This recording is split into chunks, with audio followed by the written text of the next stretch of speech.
Hey, I wish to submit my views over the emerging character of the judiciary where the Chief Justice, some junior magistrates and judges have decided to weaponize the platform of the judiciary against the presidency of William Ruto. I've seen a lot of happenings in the court recently, and especially in regards to the arrests and the claimed abductions which are going on. The recent case of Peter Ndiang'Ui, I don't know Ndiang'Ui who, but the young man who just appeared in court today, this morning, after missing for a very long time or for some time. And it is emerging that this young man was having fun with his in-laws at some location which we don't know of. But I find it very absurd that, a good number of the judicial officers who are supposed to be processing the matter took sides, openly took sides. They decided that the executive was very guilty. They decided that President Ruto was guilty, the police was guilty, the prosecutors were not telling the truth in court, and so on. And to call out to, there's a magistrate who even stood up and was chanting slogans and even begging activists in court. Instead of using her powers and, seat to restore order to the courtroom, she was out there begging for mercy. First, she allowed an activist to berate, to chant, to jeer, to mock, to insult, a litigant openly in her courtroom. Then she went out pretending that, the commotion inside her courtroom was out of her control, and now she was chanting slogans with the activists in court.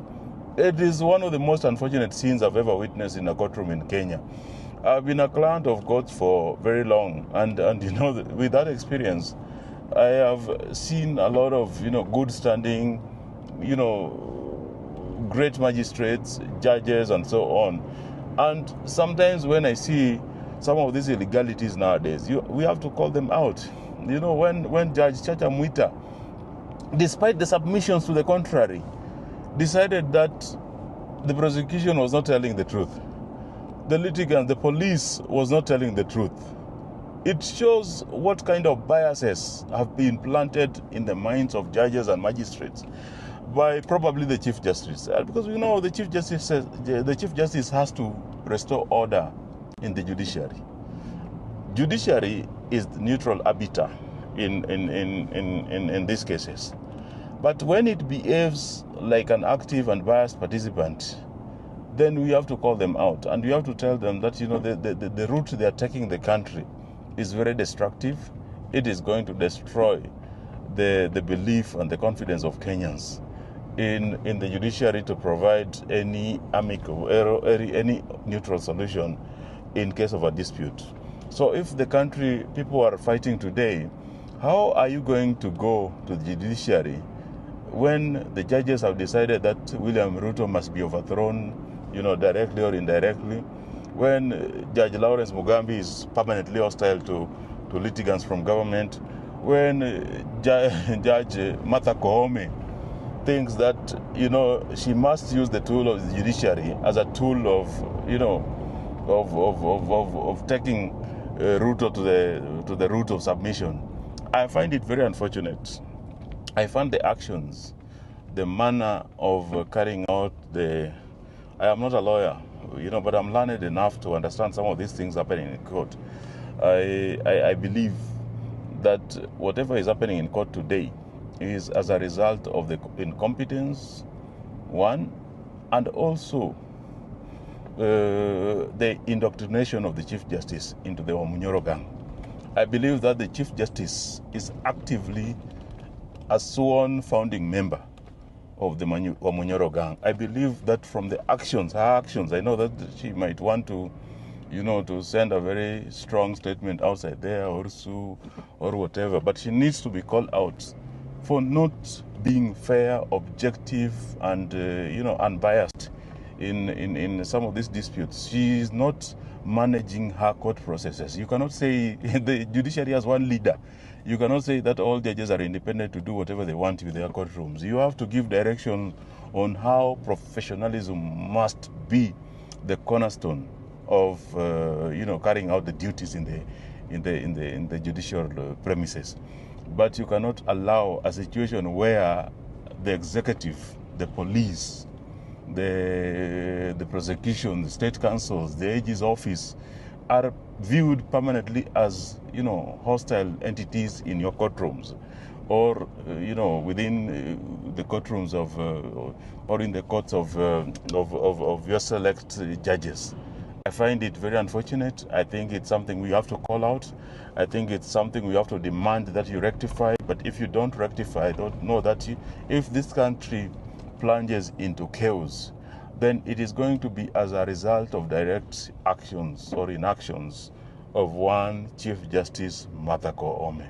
I don't know if it is a drug you have been fed by Willie Mutunga and David Maraga, because I found it very absurd that you even didn't advise your predecessors not to go, two of them, to Tanzania, a neighboring country, a friendly country at that matter. Whatever issues they thought was happening in that country, they could not go, as former officials of the third arm of government, and decide that they are going to bring change in that country, that they are going to be the activists who are going to lead the fight for the release of Tundu Lissu. Tundu Lissu is even a friend of mine. I know the pain he's going through in the courts. But when members of the judiciary, when of the high-ranking judges in this country decide that they are going to be activists and they are posting live how they are going to ensure they are fighting for, it means that they are not neutral arbiters. You must be neutral arbiters, even in cases where you have retired and you have decided that you are going to be providing guidance to the country. But when I see kind of childish, immature actions from David Maraga and Willie Mutunga, I know that something is wrong with this country. And I believe that Martha Koome was supposed to guide these two senior judges who are old enough. I don't know if they're getting senile or something, but I believe that they should be old enough to understand that when two chief justices, even without the permission of the president, go to a neighboring country and start chanting slogans, then it might be declared an act of war by a neighboring country. That the country has decided the Kenya has decided to go and interfere with the internal processes of a friendly country. The fact that you belong to one East Africa community does not mean that you have unfettered access to a neighboring country's issues. And I believe that you must be called out for whatever you're doing. You could have influenced letters. You could have, written an opinion. You could have provided guidance. You could have, asked to address lectures in Dar es Salaam and so on, at the Dar es Salaam UDSM, or UDOM, and or St. Augustine in Mwanza and so on. But you cannot wake up one day and decide that the two chief justices are going to a friendly country to try to mock, to belittle, to interfere with the internal processes of the neighboring country, and think that, they are going to be heroes and so on. You are just not, kawaida people. You are chief justices, retired ones. Behave like you are, and provide guidance. Be the pressure release valve of the country. Stop being the adolescents who run around the streets and mock and belittle and provide opinion on everything and everything which flies online and physically. You are all over the TV stations, all over the Twitter mentions and so on.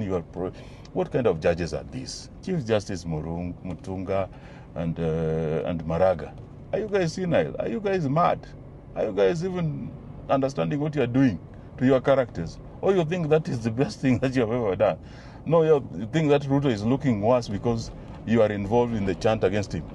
You guys are so lost and so immature. I don't even understand if you understand. But, back to the point, Martha Koome, unaharibu judiciary. Now, ukiharibu judiciary, know that you will plunge this country into chaos because you are not fair, your courts are not fair, and stop behaving like you want Ruto to be overthrown. Thank you.